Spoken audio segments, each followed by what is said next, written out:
आज 2G घोटाला वाले कहाँ हैं? बीजेपी के दामाद बने हुए हैं। कोयला घोटाले वाले कहाँ हैं? भ्रष्टाचारी कहाँ पर है? आज सारे घोटालेबाज तो बीजेपी में हैं। भ्रष्टाचारी भी मोदी जी के शासन में 500 के नोट आए और आरबीआई को ये नहीं मालूम नोट कहाँ गए। विपक्ष लगातार ये कहता है कि बीजेपी जो है केवल भ्रष्टाचार और अगर देखा जाए राजनीति जो करती है वो धर्म करके उस पे करती है, विकास का तो कहीं मुद्दा हमको दिखता ही नहीं है। क्या लगता है? भ्रष्टाचार का पहले नहीं था, पहले तो इससे ज्यादा भ्रष्टाचार था। कितने घोटाले हुए। अब मैं क्या घोटालों को बताऊं? बाफोर्स घोटाला, 2G घोटाला, और आदित्यपुरी कमलनाथ का जो भतीजा है उसने अगस्ता चोपड़ में घोटाला किया था, वो उसके ऊपर अभी तक केस चल रहा है। नेशनल हेराल्ड घोटाला, ये 50-50 हजार के मुचलके में बाहर हैं दोनों माँ बेटे, इनके ऊपर केस अभी तक चल रहे हैं। और इन्होंने बात सुनो, ये घोटाला नहीं है, ये अमेठी में बात सुनो, घोटाला, व्यापम घोटाला एमपी में हुआ था। तकरीबन 50 से 52 गवाहों की हत्या हो चुकी है। देश का सबसे बड़ा घोटाला है, वो भी बताना चाहिए ना अंकल जी को। क्या बताऊं? पहले मेरी बात तो सुन लो, वो बीच में बोले जा रहे हैं, वो क्या है? पहले मेरी तो बात सुन लो। मैं आपको जो घोटाला बता रहा हूँ, अमेठी में 74 पीछे 40 साल से ये कह रहे हैं हमें ना वहाँ पर हॉस्टल बनाएंगे। हॉस्टल में 50 एकड़ जगह मिली हुई है इनको, और उन्होंने क्या किया वहाँ पर? वो कह रहे थे हम मेडिकल कॉलेज बनवाएंगे वहाँ पर अमेठी में, और उन्होंने क्या किया? प्रियंका गांधी और राहुल गांधी के नाम से हॉस्टल बना दिया 50 एकड़ जगह में। वो उनको झांसा देते रहे अमेठी वालों को कि हम ये बनाएंगे मेडिकल कॉलेज, और उसका 673 रुपये मात्र किराया है और हॉस्टल बना हुआ है, बिजनेस इनकम आ रही है। तो इस तरह के घोटाले हुए हैं। मतलब ये घोटाले जो है ना, घोटालों की सरकार रही है। और धर्म की राजनीति, आप कह रहे हो धर्म की राजनीति करते हैं। 1984 में कितने सिख मरवा दिए इन्होंने। हुआ था राइट, इंदिरा गांधी जी मरी थी जब असैसिनेशन हुआ था 1984 के अंदर, कम से कम दिल्ली में 2500 सिख मरवा दिए, और all over India, north India 10,000 Sikh मरवा दिए। हमारे साथ आपको शायद पता नहीं होगा, आप तो पैदा भी नहीं हुए थे। और लेकिन जब राजीव गांधी से पूछा जाता है भाई ये क्या आपके राज में ये हो गया, वो इतने सिख मारे गए, वो कहते हैं जब कोई बड़ा वृक्ष गिरता है ना तो जमीन हिल जाती है। उनका ये जवाब था।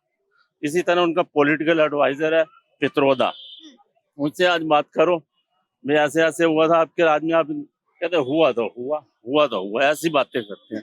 ये रिस्पॉन्सिबल रिमार्क। विपक्ष ये भी कहता है कि अगर सूट बूट पहन करके केवल वहाँ चले जाते हैं विदेश, और अगर देखा जाए तो विदेश में लोगों के हाथ हिलाने से विकास नहीं होता। मैम अभी ये जो सरकार बीजेपी की सरकार बनी, ये महा घोटाले भ्रष्टाचार के ऊपर सरकार बनी 2014 में। अभी जो बोल के गए हैं चोपड़ा जी, इन्होंने बोला 2G घोटाला हुआ, 3G घोटाला हुआ, कॉमनवेल्थ घोटाला हुआ, कोयला घोटाला हुआ, और बीजेपी उसके ऊपर सरकार बनी, मोदी जी की सरकार बनी। आज 2G घोटाला वाले कहाँ हैं? बीजेपी के दामाद बने हुए हैं।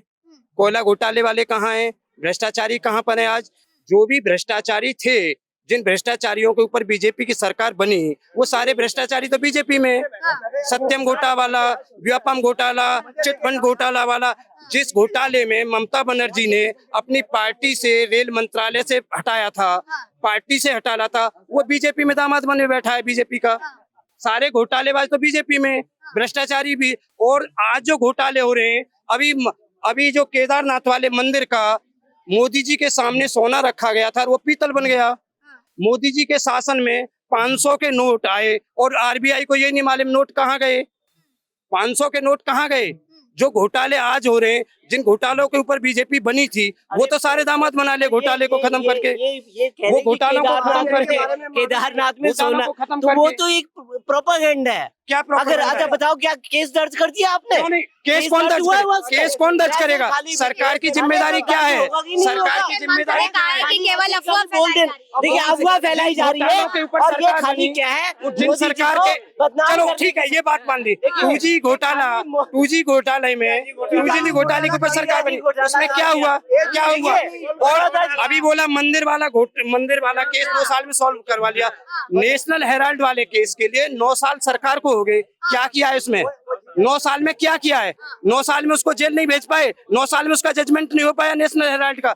ये सिर्फ भ्रष्टाचारी सरकार है, महा भ्रष्टाचारी। मतलब मोदी जी का कहना है भ्रष्टाचार करो पर हमसे दूर नहीं, हमारे साथ रह के करो। भ्रष्टाचार करके आओ, हमारे साथ वापस आ वो तो जाओ। कहते ना तो अभी खाऊंगा ना कर्नाटक खाने के दूंगा। चुनाव, हाँ वही तो कह रहे हैं, मैं किसी को खाने नहीं दूंगा, मेरे साथ आके खाओ, जिन्होंने भी खाया वो हमारे साथ आके खाओ, जो भी भ्रष्टाचार करना हमारे साथ रह के करो, भ्रष्टाचार करो, बड़ा करो, जोर से करो, हमारे साथ करो, देखिए, हमारे साथ करो। वाड्रा जमाई जो है, वाड्रा 1 लाख के मालिक थे, आज करोड़ों के मालिक है। देखो, ठीक है ना। वाड्रा की बात कर और रहे हैं ये ना, जो वाड्रा भ्रष्टाचार की भी बात कर रहे हैं, ठीक है ना, उत्तर सरकार ये ने, काला बीजेपी के मुख्यमंत्री ने क्लीन चिट दी है। जिस वाड्रा की बात कर रहे हैं उस वाड्रा को क्लीन चिट दी है।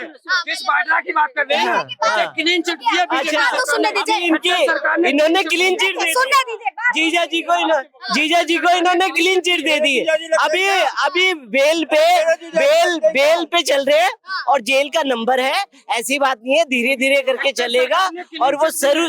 आप देख रहे हैं सौगंध टीवी, सौगंध वतन की।